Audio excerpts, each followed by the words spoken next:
Hey everyone, welcome back to Rooting for Everybody Black, your visual index for all things Black excellence. I'm your host, Ashlee B, and today's episode is all about streetwear fashion. I'm here at Buttafly in money earning Mount Vernon to talk to co-owner Jude Sainjour about how they got started and brought a lifestyle brand to Mount Vernon specifically for the culture. Hi Jude. Hello Ashley. Thank you for agreeing to an interview with Rooting for Everybody Black. So let's get started and discuss who you are and where you're from. Gotcha. My name is Jude Sainjour. I'm originally from Brooklyn, Haitian American descent, so I say Haiti. I'm here in Mount Vernon. Okay. And if you could describe yourself in 3 characteristics, what would they be? Funny, intelligent, and witty. How did you get into entrepreneurship? Wow, good question. I was working in corporate America, working 9 to 5. I was the global sales director for Jay-Z, working on paper planes, and I got connected with my business partners, and we decided to open a store. Long story short, yeah. Who are your business partners? Mohamed and Trevor, 2 great dudes, and Trevor's more like a mentor to me and Mohamed, and he connected us, we've been business partners for 3 years now. What is your business?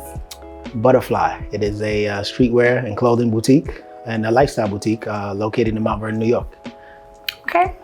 And why did you choose the name Buttafly? I know it's spelled differently than the traditional butterfly.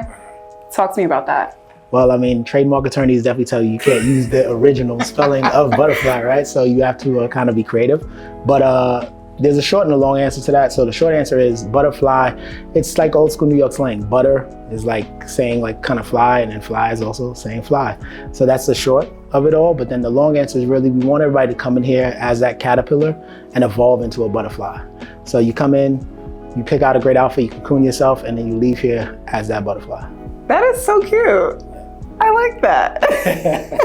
Okay, so what would you say was the deciding factor to open up shop in Mount Vernon?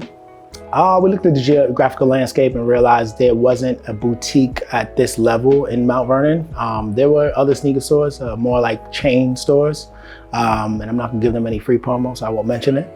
But we just, after looking at the landscape and seeing there was nobody around, we decided to open up here. And Mount Vernon is such a cultural hub for hip hop and fashion, so it just made sense.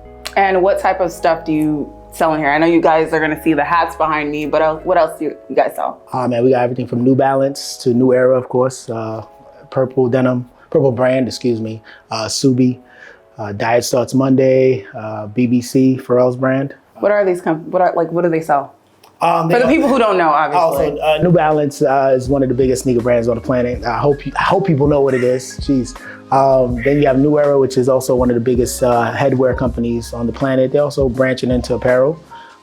Purple brand is a luxury denim brand that's sold everywhere from here to like Nordstrom. Subi as well. So a bunch of different brands, like some popular, some niche. We carry brands that are local to Mount Vernon just to support the local community and their designers. Shout one out. Create and Destroy.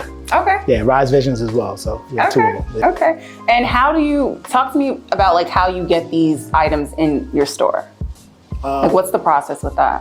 A lot of connections. So, just knowing, people that are at the brands, and then there's some that you just kind of do research on and you reach out to, and they say yes or no. And you hope they always say yes when you're reaching out, especially. But yeah. I want to talk about the first time that you reached out to somebody. Like, what were you feeling? Like, you would hope that they said yes, but in the event that they did say no, did you get any no's? I've got plenty of no's. That's just life, right? You get no's along the way, but you also get a lot of yeses, especially when you're very optimistic. So first yes was actually Puma.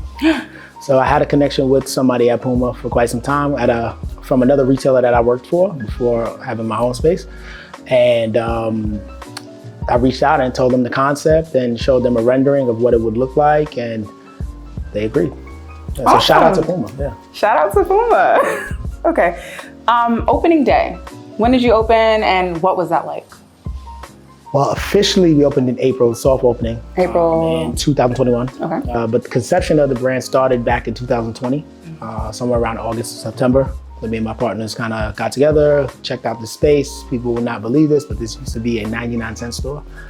And just kind of came in and looked at it, and my partner asked, hey, what do you think you could do with this? And I took about 2 weeks, but did my research, gained inspiration from me traveling the world and looking at other retail establishments all over the world. And 2 weeks later, I spit out a rendering.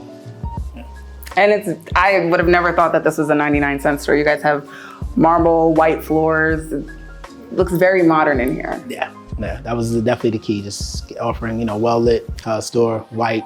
We have dark ceilings, so kind of giving like a yin and yang effect, but yeah. So I read online that you guys are what you would call like a purveyor, yes. Right? So what's one thing that sets Buttafly apart from other purveyors? Just customer service aspect. Like, we just offer great customer service when you walk in. Doesn't matter where we're located. We could be in Midtown Manhattan or in Mount Vernon, New York, and we want to offer amazing customer service and also just amazing brands. Like, we have some brands that people may not have ever heard of, but we want to be ahead of the curve. So that's why we call ourselves purveyors. Okay. And everyone went through the pandemic in 2020. Some would say that it's still going on. You guys opened up after the pandemic. Well, 2020, in 2021, you guys opened up. Would you say that you experienced any setbacks? If so, what's one that you want to talk about? So a lot of people don't know, we opened 3 months later than expected because we didn't know any better. We didn't get the proper permitting that we needed. So the city of Mount Vernon definitely told us, you can't just open like that. So that's definitely a setback for sure. Yeah. Did you guys announce to the public that you guys were opening on like a certain day and then like it had to be pushed back or something? Or? No, we had our own internal strategy and when we were gonna open, and when we finally reached out to the city and said, hey, we're a new business, so we're opening up. And they said, whoa, wait a minute. Nobody ever came to us. Yeah, you can't just do that, right? So that's definitely a setback. Okay, so collaborations. I saw online that you guys had a really big collab with Yonkers-based rapper, or Yonkers-born rapper rather, Styles P. Yes. How did that come about and what was that like? So I used to be at Roc Nation. I used to work there, and made a good friend of mine, Brian, who was helping manage them on the label side, and he knew about the store somewhat, and he was just like, yo, would you be interested in doing a collab and providing merch for Styles P? And I was instantly jumped on it because I grew up listening to Styles P and the Locks, and so it just made perfect sense. Yeah, jumped on that immediately. And we actually did 2 collabs. Yeah? Yeah, so we'll talk about them. We did the first one, which was for the 20th anniversary of Good Times, which is his famous song, I Get High. And then, High, you gotta love that record, right? It's such a good record. But then we did the second one for his B-Day, I think it was his 49th B-Day sesh on November 17th of last year, 2023. Okay, and would you say that the collab brought more business to the shop, or? Definitely brought a lot of notoriety. Definitely let Westchester and New York City know who we were, and even globally. Like, I had people DMing us from Australia, like, "Hey, I would love a shirt." Like, so it definitely helped for sure. Okay, so Australia. So that means that you guys ship worldwide? So we don't ship internationally yet. Okay. We ship within the 50 states, ship domestically right now, but that can happen in the near future. We're working on it. It will happen in the near future. Okay. There you go. All right. A big block party. That happened in August? Yeah, September? Yeah, September 2nd. Yeah. You guys gave out a lot of items, a lot of book bags to children's in need. It was just like a big party. I was there. Yeah, by the way. I was there, you guys. You're welcome. It was a great turnout. Lots of people who attended the event. There was a big bouncy house for kids, face painting, cupcakes, and things like that. What was the planning process in that? It was like 3 months of nonstop calls with the team that helped put it together. So there was a bunch of people that helped put it together. Hillary, Kendra, Taj, Rob, Tabby, Mona. So I definitely want to give them a shout out because without them, I couldn't do what happened that day, which was like great because we end up, between them and all of our community partners, we gave out 700 backpacks full of supplies. We had enough food for 1,000 people. We had free ice cream for everyone.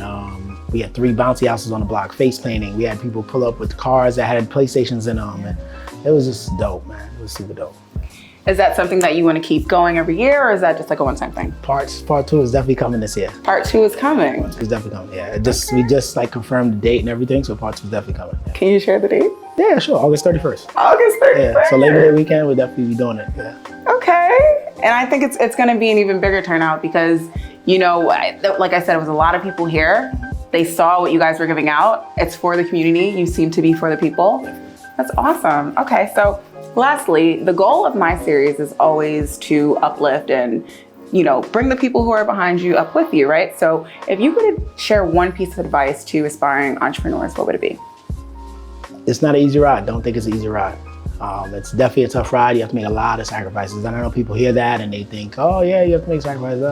It's kind of like boring to them to hear, but you have to make a lot of sacrifices. I miss family events. I miss, you know, sporting events with my son sometimes. Like as a matter of fact, there's a birthday party today that my son attended and he wanted me to come and I couldn't come because I had to be here. So a lot of sacrifices on the family side, financial side, personal side. It's not easy. So don't come into it thinking that it's gonna be this cakewalk, because it's not. You put that work in. You got to put the work in. You have to put the work in. I think that's something that's truly missed, especially with the younger generation. They think it's like microwave success and like it's overnight success. Like to get here and to be a business owner, I worked 13 years of my life. Actually, almost 20 if you think about going back to my retail days in college. So it's just not overnight success. Okay. Is there anything next happening for Buttafly? Are you guys gonna open up more stores? Like, definitely working on more stores. What can you share? Definitely working on more stores. I won't say where yet because I don't want any. I can't get exclusive. Don't want to give any upper hands to anyone. Yeah, but we're working on a different store, another location, and that'll hopefully be open by the summer. Oh, yeah. So you guys are expanding fairly quick. Trying to. It's been 3 years, so it's not super quick, but yeah quick enough. Yeah. Okay. What can you say about these hats back here? We have a great hat program through New Era with a wonderful in-house designer that we work with, Calvin. And we also have like some guest designers that tend to help us out as well. But Calvin has been like leading the way on the New Era side, and we're, you know, without him, we wouldn't have or be as far as we wanted to be and where we're at now. So, yeah. Awesome. Yeah. High five. High five. Is there anything else you want to add? No, I just want to thank you for coming out. This is awesome. I love what you're doing. I love that you're trying to expand what, you know, Black businesses are doing, and we need more people like you that show support and show love. Yeah. Okay. Thank you, Jude. Oh, thank you. Okay.